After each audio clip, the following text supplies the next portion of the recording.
What's going on, guys? Let's do this problem right here. The question is asking the plates of the capacitors are 1.28 millimeter apart and have an area of 48 centimeters square. The first question is asking what is the capacitance, right? So let's draw the diagram. So we have capacitance right here, and the distance is provided 1.28 millimeter, and also they have provided what is it? The area is equal to 48 centimeters square, right? So here they are asking to find the capacitors. So let's see how we can find this. So to find the capacitors, we can use this equation that C is equal to epsilon naught A over D.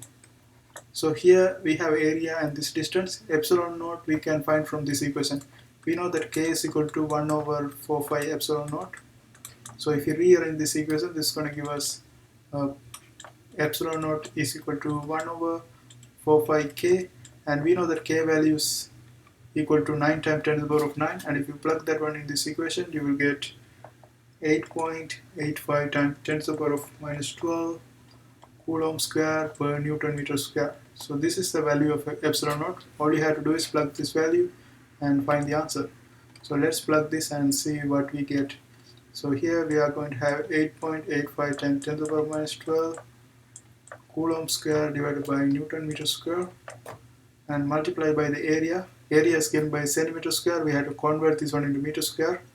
To convert that one, we know that 100 centimeters is equal to 1 centimeter. So this is going to be 48 times 10 to the power of minus 4. Since we have centimeter square, so we are multiplying negative 2 to 10 to the power of negative 2 square. That's going to be negative 4. So that's how much it's going to be. So this is the area and divided by the distance. Distance is given by millimeter. We have to convert this one into meter. So we have to multiply this one by 10 to the power of minus 3 meter, right? So this is what we have. And if you plug this all of this value in calculator, you will get 3.32 times 10 to the power of minus 11 farads, right? So this is the answer for the A part. So let's do the B part. So B part is saying if a dielectric K is equal to 4 placed between the plates, what is the capacitance? So we have a new dielectric right here placed between the plates, and the difference is going to be, we previously used this equation to find the capacitance. Now when we have a capacitance, we are going to add a K for this one. Like we are going to multiply by this one by K. So this is going to be epsilon naught K A over D. So epsilon naught A over D we found out already. This is the value, right? We found out that one. All we have to do is simply multiply this one by K. So K we know that is 4. So 4 times 3.32 times 10 to the power of minus 11. And that's going to be the new capacitance. And if you calculate this one, this will give you 1.33 times 10 to the power of minus 10 farads, right? So this is the answer for the B part. And then the C part is asking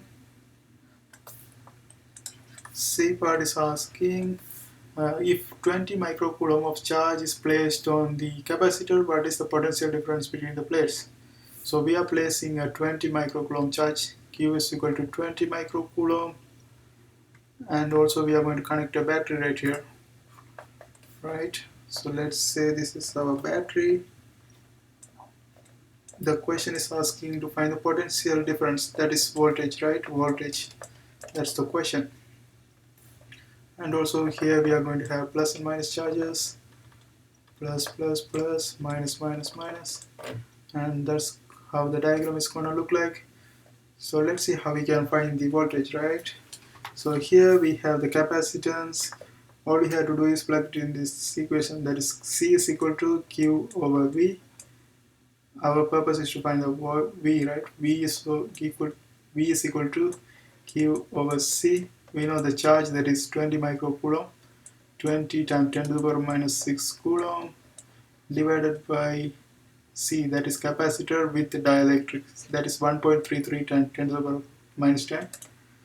1.33 times 10 to the power minus 10, and if you calculate this one, that will give you 150,000 volts. So this is going to be the potential difference when we add this charge, right? So let's look at the D part. So the D part, we have, the question is asking, if the battery is removed and the dielectric as well, what is the difference, what is the electric field between the plates? So in this case, what we are going to do is we are going to remove this battery right here. So let's cut this one off, and also they are removing this K is equal to 4, the dielectric. So the new thing is going to be as previous, like the previous one we did without dielectric. So it's going to look like this, but the charge will never go away, right? Charge will still remain the same. The only difference is dielectrics is gone, and we are going to have a new capacitor, right? So we have to calculate that one. To calculate that one, we are going to use the same equation, but the difference is, so we have to find the new voltage, because that's what we are going to use to find the electric field. Alright, so to find the new voltage, V is equal to Q over C. The charge remains the same, 20 microcoulomb, 20 times 10 to the power of minus 6 coulomb, divided by the capacitor is going to be the previous one without dielectric, because we removed the word dielectric. They're saying dielectrics and batteries removed, so the new capacitor is going to be without dielectrics. So we calculated this one without dielectric before, so this is the one we are going to use to calculate the new voltage. So here this is going to be 3.32 times 10 to the power of minus 11 farads, and if you calculate this one, you will get 602,000 volts, and this is the voltage. But the question is asking to find the electric field, so we are going to use this one to find the electric field. So E is equal to V over D. This is the equation we are going to use. We know the voltage, also we know the distance, that is 1.28 millimeter, right? The distance between the plates, that's 1.28 millimeter. So we can apply this one to find the electric field. So here we are going to have 602,000 volts divided by 1.28 multiplied by 10 to the power of minus 3, and that will give us 4.7 times 10 to the power of 8 volts per meter, and that's going to be the final answer. That's going to be the electric field. And that's how we do these kind of problems. I hope you guys find this video helpful. Thanks for watching.